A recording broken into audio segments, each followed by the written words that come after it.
सभी साथियों को नमस्कार, गुड इवनिंग। तो साथियों, अभी जो है माननीय सुप्रीम कोर्ट की ऑर्डर कॉपी आ चुकी है। तो इसमें जो मेन पॉइंट है वो 8 नंबर पेज पे है। वो मैं आपको हिंदी में ट्रांसलेट कर रहा है, तो हम उसको आपको पढ़ के बता देते हैं। उसमें क्या क्या लिखा है आप उस हिसाब से समझ सकते हैं कि क्या ऑर्डर की कॉपी में आया है। किसी भी न्यायालय का प्रभाव ये है कि उनकी नियुक्ति, ठीक है, उनकी नियुक्ति उस मामले के अंतिम परिणाम के अधीन होगी जो उनके द्वारा शुरू किया गया हो या हो सकता है, ठीक है। और ऐसे उम्मीदवार बिना किसी अयोग्यता के नियमित रोजगार में थे। विज्ञापन की सूचना के अनुसार नियुक्त किए गए थे, जहां बीएड वैध योग्यता निर्धारित की गई थी, ठीक है। इस निर्णय के कारण केवल ऐसे उम्मीदवारों की सेवाएं बाधित नहीं होंगी। यह स्पष्ट करते हैं कि यह लाभ केवल उन उम्मीदवारों के लिए है जिन्हें हमारे फैसले की तारीख 11 अगस्त 2023 से पहले नियुक्त किया गया था।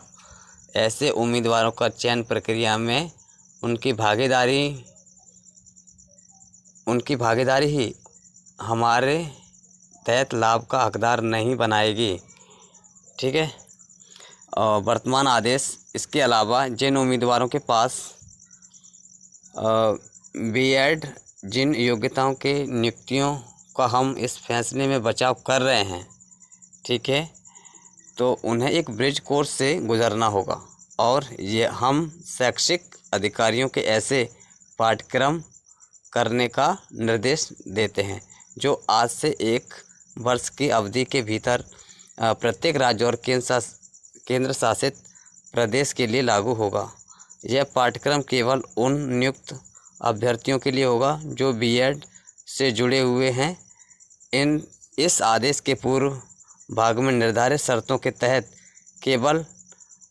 केवल विषयों पदों में डिग्री राष्ट्रीय अध्यापक शिक्षा परिषद शिक्षा मंत्रालय की समग्र देखरेख में ऐसे पाठ्यक्रम को डिजाइन करेगी। मतलब जो 11 अगस्त से पहले के जो चयनित अभ्यर्थी हैं उनको 1 साल के अंदर ऐसा ब्रिज कोर्स जैसा पाठ्यक्रम करना होगा। और ये जो शैक्षिक संस्थान है, चाहे राज्य सरकार हो चाहे केंद्र सरकार हो, उनको एक साल के भीतर करना है, ये निर्देश दिया गया है। भारत संघ इस तरह के पाठ्यक्रम के तैयार होने पर इसे सार्वजनिक रूप से अधिसूचना जारी किया जाएगा और संबंधित उम्मीदवारों को एक समय सीमा भी दी जाएगी। उसमें भाग लें किसी भी उम्मीदवार की असफलता, मतलब आगे भी पॉइंट्स दिए गए हैं, तो बाकी चीज़ें आप समझ सकते हैं। इसमें जो भी चीज़ है, जो भी अपडेट है, आप उसमें देख सकते हैं। जो मेन पॉइंट जो उम्मीदवारों का रहेगा, जो साथियों का है कि 11 अगस्त से पहले जो सब्जेक्ट टू आउटकम है उसका क्या मैटर है, तो इसमें सारी चीज़ें मेंशन है, ठीक है। आप दोबारा भी पढ़ सकते हैं। किसी भी न्यायालय का प्रभाव ये है कि उनकी नियुक्ति उस मामले के अंतिम परिणाम के अधीन होगी जो उनके द्वारा शुरू किया गया हो। और ऐसे उम्मीदवार बिना किसी अयोग्यता के नियमित रोजगार में थे और विज्ञापन की सूचना के अनुसार नियुक्त किए गए थे, जहां बीएड वैध योग्यता निर्धारित की गई थी, ठीक है। इस निर्णय के कारण केवल ऐसे उम्मीदवार की सेवाएं बाधित नहीं होंगी। हम स्पष्ट करते हैं कि यह केवल उन उम्मीदवारों के लिए है जिन्हें हमारे फैसले की तारीख 11 अगस्त 2023 से पहले नियुक्त किया गया था। ऐसे उम्मीदवारों का चयन या प्रक्रिया में उनकी भागीदारी ही उन्हें हमारे तहत इस लाभ का हकदार नहीं बनाएगी। इसमें थोड़े से समझने वाले मतलब शब्दों का विश्लेषण है, तो इसमें समझा जाएगा कि क्या मैटर है। ये थोड़ी समझने वाली बात है।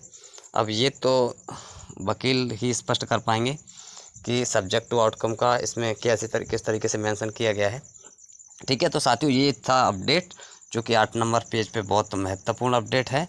बाकी तो पूरा ही जो जजमेंट आया है वो बिल्कुल पूरा ही मतलब बहुत ऑथेंटिक है, बहुत उसमें पॉइंट्स हैं समझने वाले, बहुत कुछ उसमें लिखा है।